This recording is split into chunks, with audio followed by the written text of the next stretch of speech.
Well met, heroes, and welcome back to the Heroes of the Storm Summer Championship live from Jönköping, Sweden, here at the DreamHack Summer venue. Not only is it the biggest LAN party that we've got going in the world, it also features the biggest prize pool that DreamHack Summer has ever had. There is a total prize pool of $500,000, and we see the best teams from all the various regions competing to get a piece of that. Now, of course, we only have 8 teams left in this tournament in the second group stage.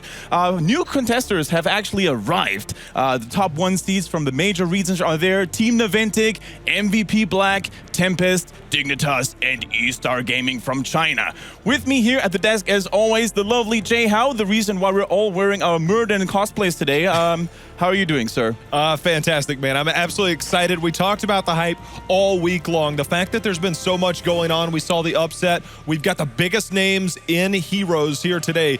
It's going to be a phenomenal 3 days. Definitely. We couldn't have such an important event without the masterful Dreadnought himself. How are you doing, sir? I'm doing great. I'm very excited for the matchups today. We have really big names and finally top 8. Right. Rightfully so. And James, Uncle James, I should call you, because your Dignitas boys all the way from GB have now arrived as well. How excited are you? Very much so. Obviously, we had our first weekend's worth of festivities, and we had some good games, let's be fair, but I'm expecting the best games of Heroes of the Storm we've ever had so far, I think it's fair to say. Definitely. I mean, compare that to the Spring Championship, which was amazing already. I think all the teams, not only the big names, but also these so-called dark horses, have stepped up their game tremendously. All, of course, we can see that pretty much with PBA. Please Buff Arthas from the Taiwanese region. They surprised a lot of people. But let's actually check out what the road to Summer Championship has actually been like. We see all the regions, they have sent the best of the best to compete here in DreamHack Summer at this wonderful stage, and so far the teams have not let us down. They showed good fights, and they showed that they were worthy of actually being here, just as our lovely cast. And I can't wait to get this show started, gentlemen.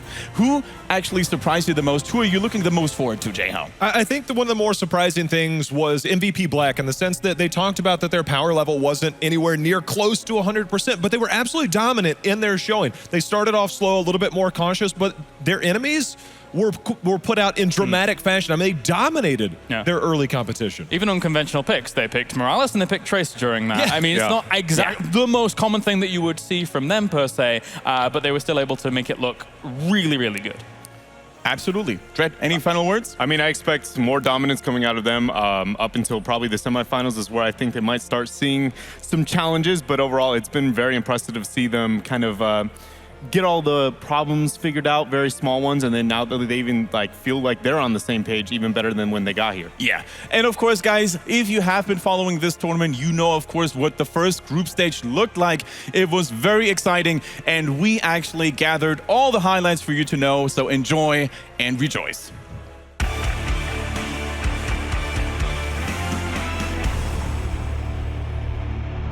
Hello and welcome everybody to the Heroes of the Storm Summer Championship, brought to you live from the Monster DreamHack Studios here in Stockholm, Sweden. And it's going to be an interesting one to see which team will be able to advance and which team has to go home.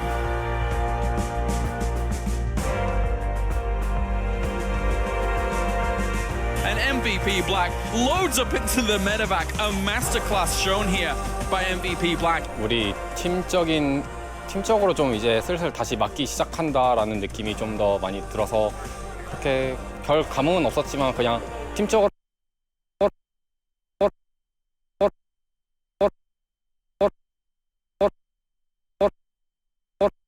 Right, those were some of the highlights from the first week. Now we're at the second group stage. Things are getting more and more serious because you're getting closer to pretty much making it all the way to the playoffs. Now, once again, to keep you guys updated, this is a double elimination bracket, so the losers from the first series will drop down and have another chance to actually make a comeback happen through the deciders match. Whereas if you win twice, you actually automatically through to the playoffs, the semifinals, and the grand finals. Now, was there something in Group 1 that excited you the most, that surprised you? Because we just have to mention PBA, and that basically tells the whole story. I mean, they're definitely going to be the underdog. I mean, we Yeah. take a look at the group. I mean, it's actually stacked. I mean, stacked beyond belief. And I know that we're going to have an event tick up soon, and we'll probably have a little bit of back and forth on that. But I think some of the things that we are looking at is the fact that PBA, if they make a surprise, I mean, it's going to be one of the biggest, most shocking upsets if it happens. And they It would only also done it make them once. the most hated teams in NA ever to ever exist on this planet, right? I mean, I don't know. Definitely crushing the hopes and dreams of both North American teams. If they manage to do it, it will hurt. But at the same time, I agree that it would be very impressive if they do manage to do that. And everything they did in the first group stage was just phenomenal. The fact that they are the first team ever out of those regions to be able to make it to the top 8 is just great. Yeah, that being said, I'm looking to see if they can actually tighten some of the nuts and bolts that they worked through during that group stage. Like, for example, going up against GFE, yeah, it was a bit close and hit and miss or whatever, but there were moments where you saw relatively odd camp control, say, for example, on some of the maps. So I'm looking to see if they've kind of just polished things is the best way to describe it, I would say.